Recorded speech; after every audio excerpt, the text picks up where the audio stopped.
Welcome back. I'm Alicia Menendez, and you are watching Fusion's 2016 election night coverage. I want to go to the states that are still too close to call. Michigan, among those states that we will continue to watch. Pennsylvania, another state with 20 electoral votes. New Hampshire with 4 electoral votes, too close to call. Maine with 4 electoral votes, too close to call. All of those states we will continue to watch this evening. Until that, I want to hand things over to my colleague Andrew Joyce over at the map. Andrew?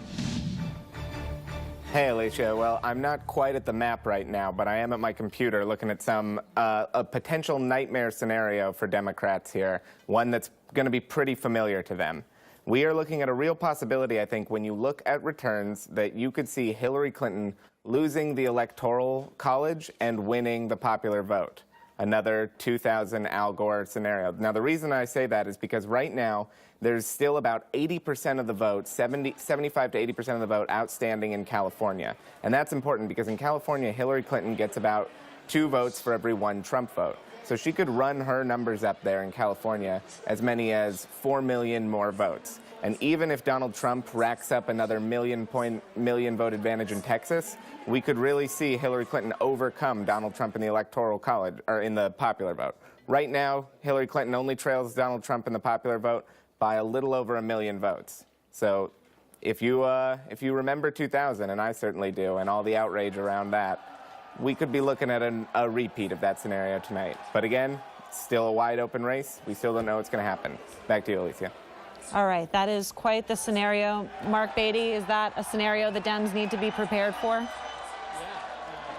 the analysis is exactly right. If you look at some of the predictions websites that are out there, they have Clinton up 1 in the popular vote, but losing the Electoral College. It was something that coming into the election, some commentators have pointed out that the electoral map favored Obama strongly in the way the coalition was built. It did not favor Clinton as strongly because of Michigan, Wisconsin, Pennsylvania. And so I think there's a very real possibility that we have a repeat of 2000 where she wins the popular vote but loses the Electoral College. And I think when we think bigger about what this election has been about and how divided this country has been, I think to have that kind of a result I think is going to be tough for a lot of Democrats to swallow. You know, one of the things that we talked about when you and I were preparing for this panel was this idea of coalition building, of knowing what your coalition is, choosing your coalition. It's a big part of the work that you did in 2008 and 2012. You know, win or lose, tomorrow morning, I think the Clinton campaign asked themselves, was this the right coalition? Is that the right question to be asking themselves? So I don't know if it's was this the right coalition, because she ran on the issues she cared about, and part of the coalition is based on the coalition that the campaign tried to build. Part of it is in response to Donald Trump and how divisive and racist he has been in the statements he's made.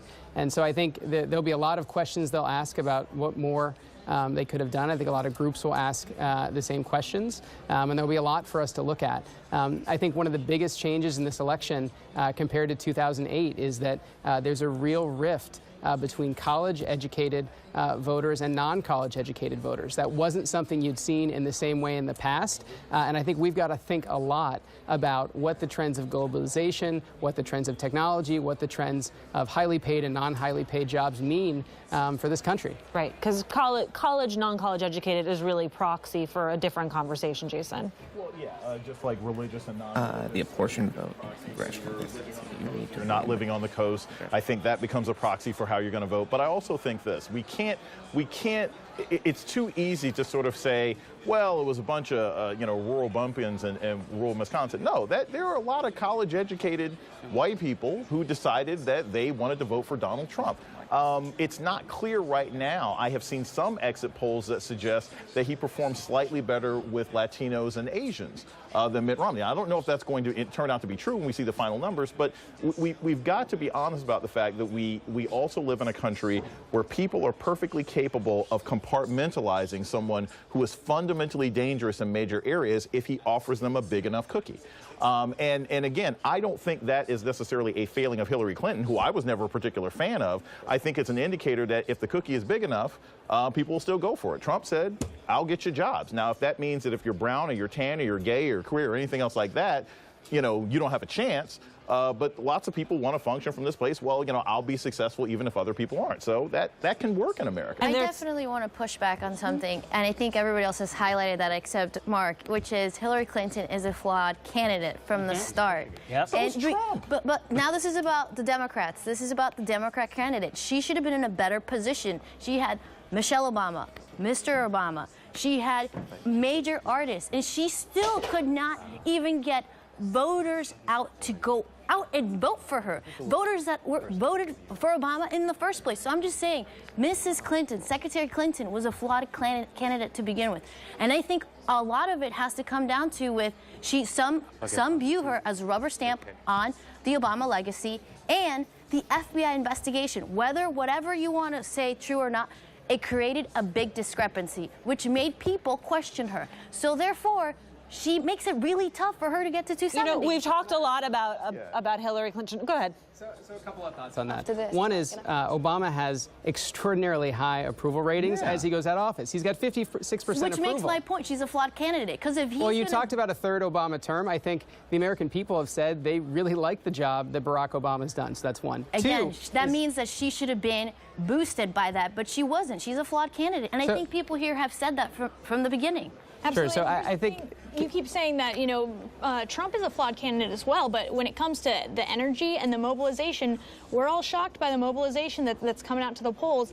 I saw somebody said Hillary Clinton had President Obama, had Lady Gaga, had all these other, you know, artists. Donald Trump had a flag. It was him and a flag and his kids. And in he's some got- cases, he didn't even put the flag in the right place. It's mobilization. It's also voter suppression. We can't keep ignoring that as much as people want to say it's convenient. But here's the other thing to bear in mind. You know, if Donald Trump ends up becoming president of the United States, it's very easy. You know, I talk about this. You say this in sports all the time. Did you lose or did the other guy win? If he wins, then that means Donald Trump won. You look at Florida, Hillary Clinton has overperformed Obama in several areas. It's just Trump overperformed as well. Yep. So it's so easy to jump up and down and say, well, Hillary didn't do this and Hillary didn't do that. Yes, that's right, because she's so much worse than the guy who talks about sexual assault. No, Trump won because there are lots of people in America who like what he had to say. God save us all. Just in case anyone's tuning in, he won in Florida. Yeah, he won. Yes, he won in Florida. We don't know what the final results are going to be, but yeah. I want to introduce an additional dynamic because I think we have talked quite a bit about the flaws of Hillary Clinton's candidacy, but there's also this. 6 times since World War II, the party that has held the White House for 2 terms has sought a 3rd term. 5 times out of 6, American people voted for change. I mean, maybe this is just like a random number that I'm throwing at you at, you know, almost 1 in the morning, which it's almost 1 in the morning, guys, here on the East Coast. Well, and I you know, think- and how much really of it could have been this, Well, which look, is that just word change is very important. And this was something that someone commented at the very, very, very beginning about, well, I think it was that visual that stuck in my head, the grenade being lobbed into the area there. I mean, look, I think a lot of this does have to do with that too. You know, it's where even if you were a fan of Barack Obama, Right. even if you were a fan Exactly. of elements of his presidency, that there might still Right. be a desire for change, especially given the economic reality that many and Americans are everyone facing. has their own concept, their own vision of what change is. When I landed in Miami, the person who picked me up at the airport said, I asked him, you know, who did he vote and who he voted for. I didn't ask him to tell me. He volunteered the information. And he said he was Colombian, an older Colombian man, and he said he voted for Trump. And I said, that's interesting. Why?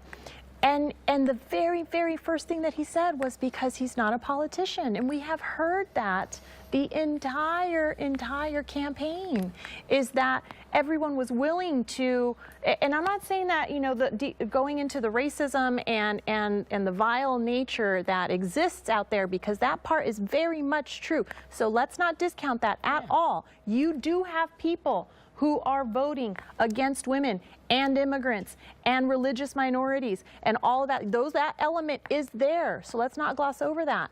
But there's also the folks who are willing to overlook all of that and say, you know what, let's just hit the reset button. And you know what, that reset button is named Trump. And that's been And we Trump's have- mantra the entire time, is that it's not a Republican versus Democrat, it's not conservatives versus liberals, it's insider cronyism and it's outsider going in and busting the system, drain the swamp. I mean, who would have thought that would have gone over so well? But that's exactly what people are, resonating and rallying around, is just get rid of all the corruption, reset the whole thing, and let's see what happens. And I think there's so many people that just anything of change sounds good to them, because there's people that are hurting, there's people that, are looking to their pocketbooks and saying, the money's not there, the jobs aren't there. And so they don't care what the solution is. They just want to hear, let's try something new. All right, we're going to come back to that point, but I want to go now